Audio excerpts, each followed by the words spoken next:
Welcome to The Explainer. Today we're going to get into a really powerful story. It's a novel that follows one family across 4 generations, a story of love, of incredible loss, and ultimately survival, all set against the backdrop of one of the most complex conflicts in modern history. The book is Susan Abelhawa's Mornings in Jenin, and it kicks off with these words: before history marched over the hills and shattered present and future. I mean, right from the jump, you get the sense that something beautiful is about to be completely broken.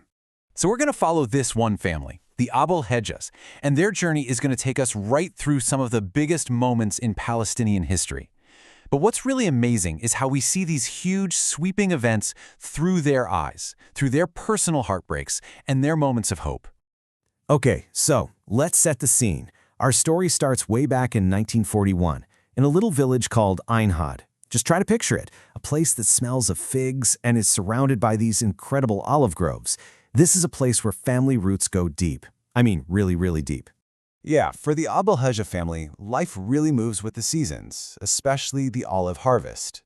The book does such a great job of pulling you into this world, you can almost smell the lamb and cumin cooking. It's all about family, about working the land together.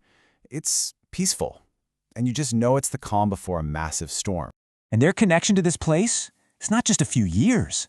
The family patriarch Yahya figures they've been there for 40 generations. Just let that sink in.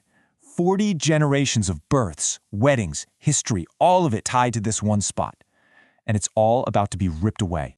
And yeah, that peaceful world, it gets completely shattered. We're now at 1948, a year that changes everything, not just for this family, but for the entire region. The book calls this moment El Nakba, which literally means the catastrophe. And you have to understand, this isn't just some historical backdrop. It's the core trauma, the event that will haunt every single member of this family for generations to come. So what happens? The family is forced out of their home violently. But in the middle of all that terror and chaos, something even more unthinkable happens. Their baby boy, Ismael, is literally snatched away. They lose their home, their land, and their son all at once.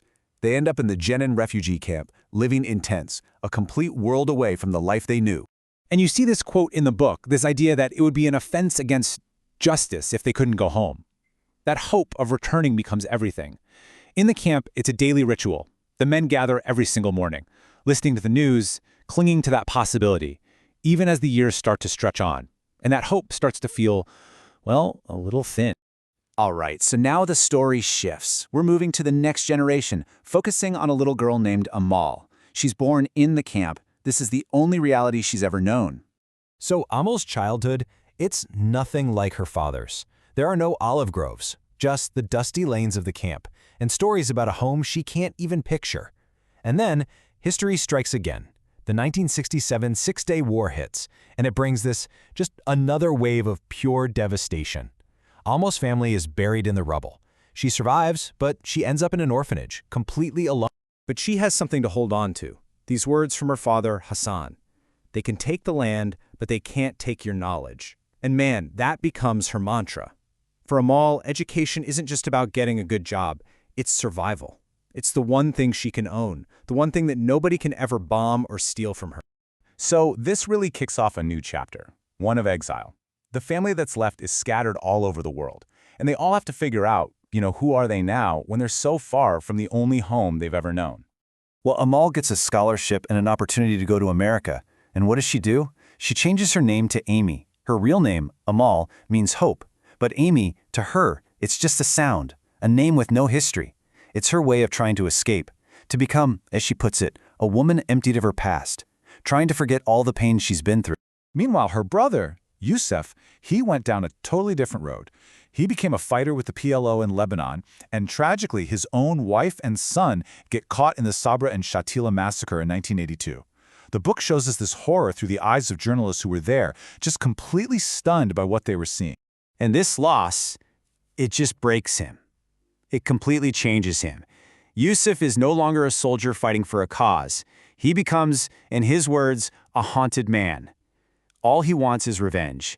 And that single-minded quest for vengeance, well, it's a path that's going to destroy him. So now we have all these pieces of the family scattered, all these different traumas. And this is where the story starts to bring things back together to reckon with the past. The big question is, right? How can a family even begin to heal after all this? And at the heart of it all is that one question that's been hanging over them since 1948. What happened to the baby Ishmael? The one who was taken during the Nakba. Decades later, Amal gets a phone call in America, and the answer is just staggering. Ismail is alive. He was found by a Jewish Holocaust survivor and adopted. He was raised as an Israeli. His name is David Averim, and he became a soldier in the Israeli army, the very army his own family saw as the enemy. So when they finally meet, years later, it's not some heartwarming, made-for-TV reunion. I mean, how could it be? It's awkward. It's painful. They are two people who've lived on opposite sides of a massive historical wall. They're total strangers, connected by blood, but separated by everything else. Okay, so this brings us to the final part of the story. History has a way of echoing, right? Amal feels this pull to go back, to return to where it all began. She wants her own daughter to know where she comes from. She takes her American daughter Sarah back to Jenin in 2002, only for history to repeat itself in the most brutal way. They get caught right in the middle of the invasion of the Jenin camp, and in a final, heartbreaking act, Amal gives her own life to save her daughter. She makes sure that Sarah, the next generation, survives to carry on their story. So the book really leaves you with this one huge question. Can a family's love actually outlast the stories that are written by war? And what it seems to suggest is, yeah, maybe it can. That even though history is often all about conflict and who won, the story that really endures is the one that gets passed down, from a mother to a daughter. It's about memory, about resilience, and about love. And that's something that no amount of violence can ever truly erase. Thanks for joining me on this explainer.